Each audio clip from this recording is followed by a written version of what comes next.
Tinubu takes oath as Nigerian president. Nigerians demand quick actions. Asiwaju Bola Ahmed Tinubu will take the oath of office as the president-elect of the Federal Republic of Nigeria and as the Nigerian 16th president today. Nigerians have demanded quick actions in the area of the economy, security, fuel subsidy, and other critical sectors.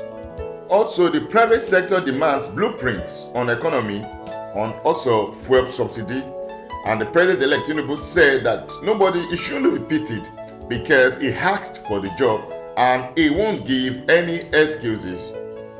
Though Buhari said that Tinubu really worked out to be elected as the president of Nigeria, but Nigerians are demanding quick actions in virtually all sectors of the economy. As the president-elect, Asiwaju Bola Ahmed Tinubu will take oath today in Abuja. Tinubu was declared the winner of the February 25 presidential election, and he will be sworn in by the Chief Justice of Nigeria, Olukayode Ariwoola at Eagle Square, Abuja. Though the victory of the ex-Lagos president governor is being challenged by Atiku Abubakar and Peter Obi, the People's Democratic Party and Labour Party standard bearers respectively, at the Presidential Election Petition Court, he would nevertheless take over from the outgoing president, Major General Muhammadu Buhari, in a glamorous ceremony which would be witnessed by over 300 guests. The ceremony will also be broadcast live to millions of Nigerians at home and abroad.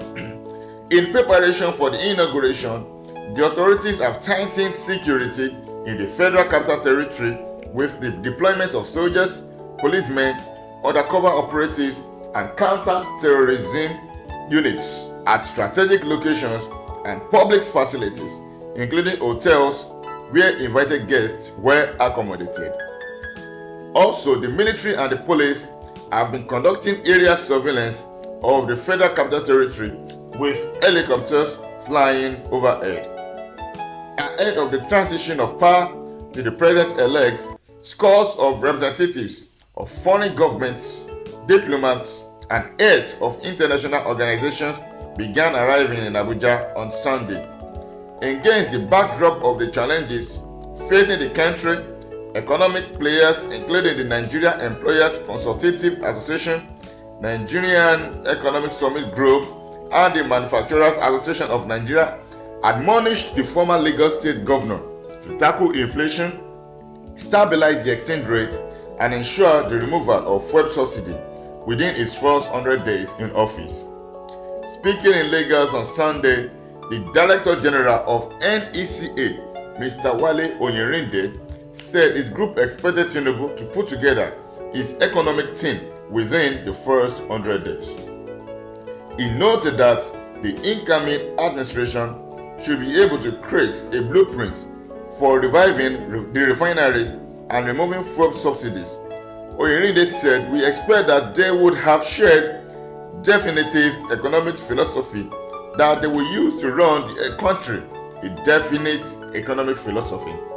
Within the first 100 days, they must come up with a blueprint for reviving the refineries and removing fuel subsidies. In the first 100 days, we believe that they must have a blueprint to deal with all revenue leakages, including oil theft." The NEC Director General further said the new administration must build a consensus around its economic philosophy and get the buy-in of all Nigerians. Oyinde highlighted the critical roles of the private sector in moving the nation forward, stressing that the next administration must define the sector's roles in its economic plan. He said, "We expect that in the first 100 days, they would have built consensus around the economic philosophy that will take Nigeria out of the hole that we find ourselves in. But the first thing is that the economic team that drives the fiscal and monetary policy must be in place in the first 100 days. They must have formed their administration and come up with blueprints for the economic revival. They must build consensus around their economic programs so that Nigerians and all stakeholders can also support it, and they must also share a clear role of the private sector in their administration.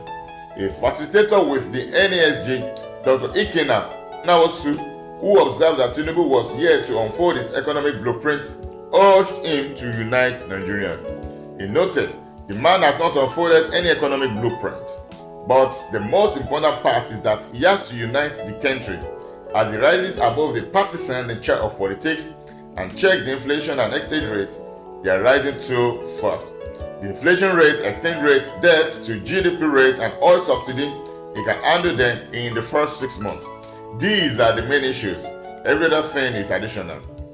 According to a document made available by MAN's Director General Shegun Ajayi Kader, the association said the economy was in a parlor state and needed a quick rejig. MAN said the new president should set specific deliverables to be accomplished within the first 100 days in office. The association also urged the new government to direct the Central Bank of Nigeria and ensure that it complies with the prioritization of foreign exchange to the productive sector, particularly to manufacturers, to enable them to import raw materials, spares, and machinery that are not locally available. The group urged the government to direct the Nigerian Electricity Regulatory Commission to admit all qualified applicants, companies, into the eligible customer scheme to allow them to access power as stipulated in the Electric Power Sector Reform Act 2005. It further asks that all relevant government agencies be directed to ensure that the electronic call-up system at the ports aimed at addressing the congestion works smoothly.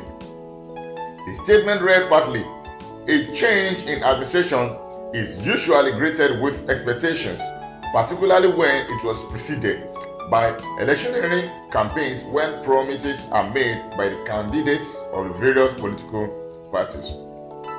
Even though MAN is an advocacy group and apolitical, we have expectations from the incoming government and look forward to working with them to accelerate the economic development of Nigeria, particularly the manufacturing sector. Our expectations as manufacturers are coming against the backdrop of a reduction in the manufacturer CEO confidence index in the last quarter of 2022. As you are aware, the MCCI is a quarterly survey of MAN to gauge the pulse of the operators and trends in the manufacturing sector. Further enumerating its demands, the association told the government to take a definite stand by holding the removal of the fuel subsidy, as well as announcing a special policy initiative to address the revival of closed and distressed industries, particularly in the Northeast, where 60% of its member companies have closed down.